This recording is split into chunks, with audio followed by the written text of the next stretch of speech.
Hey, what's going on, guys? Appreciate you stopping by. I'm kind of excited because I'm going to be talking about, and this might be the first of several videos, maybe two or three, and it's about the show Jericho, TV series Jericho that I think it was back in 2006, if I remember right.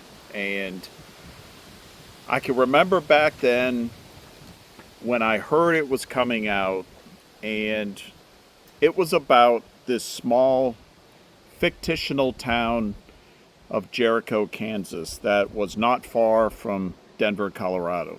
And the opening scene of the first episode and the episodes that followed showed, the opening on episode one, these kids are playing hide and seek, and one of them hides up on the roof of this house. And I think it was his sister finds him and says, "Hey, that's not fair. You're up on the roof." And the kid is staring off into the distance. And as the camera pans, there's a mushroom cloud from a nuclear explosion. Really fantastic cinematic workmanship to kind of say, hey, something serious has happened. And the series focused on Jericho and numerous people that were in this small town and this small community, as well as some people that were on the outskirts, farms, residents, stuff like that. And it's initially there's a lot of confusion, and I'm going to get into some of the specifics of what we can learn maybe from the series. There's a lot of people out there that have been very critical about it. I was not one. I mean, yes, it's entertainment, but I think there's some things that we can pull from Jericho and learn from and think about with our own efforts in self-sufficiency and preparedness that we need to think about. And I thought the show did a really good job of showing a major disaster and some of the challenges that people would have. So with episode one, early on in the episode, the mushroom cloud goes up and the electricity's still on. It's off in the distance. There's mass confusion. In this particular scenario, there's a lot of confusion. People are wondering if it was some kind of accident, was a terrorist attack, was it another country that was coming after us? And there were no answers. Now, granted, this is 2006, there was the internet, but there was just very limited amount of information. And one of the characters is a teenage boy. I always looked at him as a teenager. He checked his messages where he lived and had a message from his parents who were saying, "Hey, we're going to stay." They were away. "We're going to stay for another day," if I remember right. And then all of a sudden, there's some kind of calamity, and it sounds like some kind of destruction or whatever, and it goes dead. And the kid realizes what happened. And so he goes to the mayor's house and says, "Yeah, I just realized, my parents are dead." And they said, "Oh, I'm so sorry." His name was Dale. "I'm so sorry, Dale. Didn't realize your parents or your mother or whoever was in Denver." And he says, "They weren't. They were in Atlanta." And that's when the town people realize that this is much larger than just Denver that is a ways away. And you look at the first 72 hours or so of what happens in the show, and that's kind of, in this particular video, is what I want to focus on. the confusion was something really to take note, because everybody handled that confusion different. And I think that is what would happen in real life. In real life, if something happened and the mayor and the police, law enforcement, they were trying to reach out and get in touch with other departments and organizations, and they couldn't. And why? They don't ever really say. There was some comment that everybody was trying to, use the phones all at one time.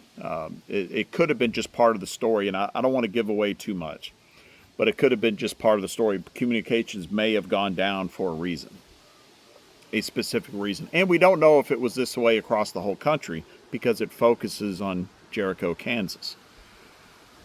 There's worry because they're, like, in one instance, well, it's windy out. It's really, really nice. Beautiful day.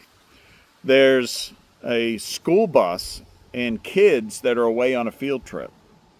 So the parents are freaking out because they've had this nuclear bomb go off.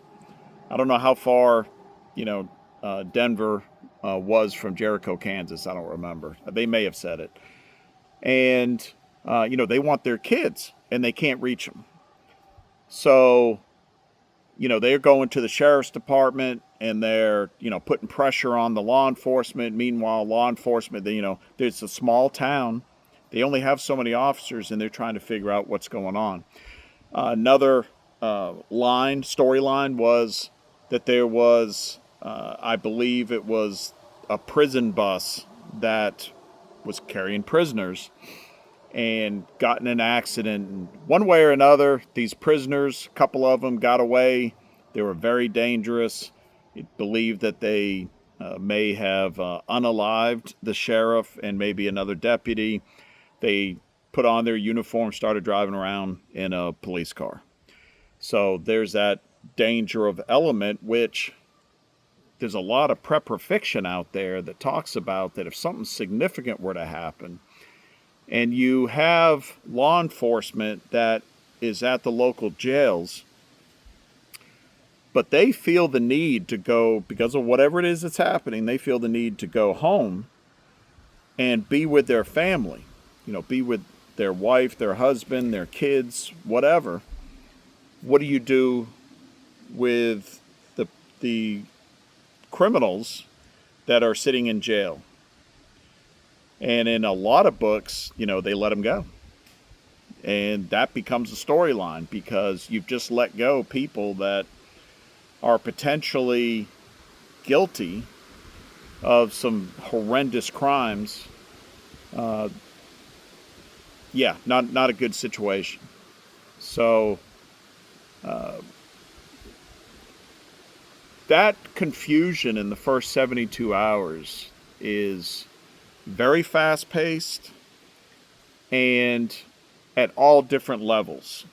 You have, in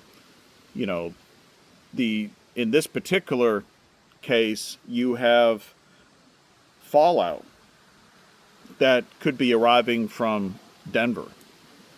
And again, in this scenario, it's nuclear fallout, and there's a concern about radiation. And in these modern times, with the lack of civil defense systems that we used to have back in the 50s, 60s, and early 70s, there's not very many radiation detectors and dosimeters and all these things that you would use to find out, hey, are we being subjected to elevated radiation? So again, confusion. Where are all the citizens going to go? They need to go underground. So there's work and to get people into basements and try to protect them. And there's a whole storyline surrounding that. And then it goes into those, don't forget, you had some prisoners that escaped. And I think, for the first 72 hours, which is the first episode or so, that kind of summarizes, what happened. Now, one other thing I'll mention is the mayor and his son, who's the deputy mayor. They end up going to a local house where this older guy is there, and he's the only known ham radio operator in the area. And they look at him, he's a bit nutty. Don't take offense if you're a ham radio operator, but you might be just like this guy.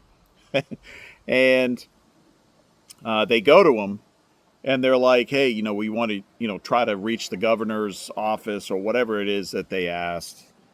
And he charges them 50 cents to use the radio. It was kind of humorous, but again, that's where I felt Jericho did a really good job, because normal communication methods was not working. And they brought in, well, let's look at ham radio, which is an absolutely viable means of communication. And so I think that there were a lot of aspects of this show that you can pull some of these things from. And I know there's a lot more just within the first 72 hours, but I don't want to make this too long. I was going to put in a trailer for the show, but I was afraid I'd get a copyright strike. YouTube's really particular. I know there's a lot of channels out there that they, feature, scenes from movies and stuff like that. That's not me. And there's ways of doing it, and I just didn't want to risk it. So you can go up to the search bar and do, Jericho TV show trailer. There's a bunch of them out there. A lot of them are not official trailers. Some of them are fan-made. Some of them are pretty good. But I think the first episode might actually be on YouTube where you could go watch it. It's definitely worth watching. There's a lot of action. There's a lot of drama. There's some romance. But the foundation is preparedness or lack of preparedness, community, and how the community in different ways comes together. And sometimes they don't. There's fighting, arguing, resolution, and it's just a really so there's a lot that I didn't mention and describe that happened in the first episode, in the first 72 hours. And go watch the show. It's definitely worth it. But some takeaways that I think that we can have from a preparedness perspective. I talked a couple times about the lack of information, the scarcity of information, not knowing what was happening in your region and in the rest of the country was a really big part of the first several episodes. I don't know how realistic that would be. It depends on what happens. But in this scenario that was in the show, that's what happened. So people had difficulty dealing with that. There were some psychological issues. I've mentioned before in other videos that the mental health crisis that this country has, you would see a lot in a situation like that. I think, the obvious is having emergency supplies, on hand. If something like this happens and everything stops, the transportation stops, you're not getting deliveries of food and medicine. At some point, the power is going to go out, but in the first 72 hours, it's still on. And, so, alternate power is definitely something that goes along with the emergency food and medical and stuff like that, because, refrigeration, freezers. And this episode takes place, it looks to me like it's taking place in the fall, because at the very beginning, Jake Green, who's, basically the main character, arrives to a farm that belongs to an old friend of his, and he's wearing an army jacket or yeah, just a green jacket. And I don't think in the middle of summer he'd be wearing that. So, and there's some sweaters and stuff people are wearing. So, but in the fall, that means winter's not that far off. So that ends up becoming a part of the story later on. So, anyways, I've said enough about the show. Go watch the first episode if you can find it. It's available in a variety of different streaming platforms. You can get the DVDs cheap on Amazon or maybe eBay. It's definitely worth watching. Comment below if you've watched Jericho and do you like the show. I watch it at least once a year. I've probably watched it the first season 25 times. I'm not kidding. And I just started watching it because I knew I was going to be doing this video, and I think I'm on episode 4. And I will do a second installment of the Jericho series and talk more about some things that happen in the series that are noteworthy that I think we can learn from.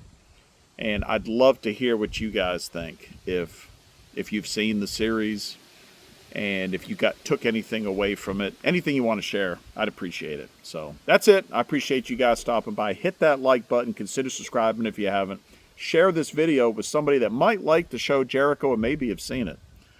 And you guys stay safe. Take care. We will see you in the next one. So I ran from the cities and the noise and lies, found a piece of ground under open skies, hands in the dirt, sweat on my shirt, learning what living's really worth. While crooked men shake hands in rooms, selling souls to corporate suits. Society's sick, but I found the cure. A back road life, honest and pure. They can keep their throne and their golden news. This life out here's my modern exodus.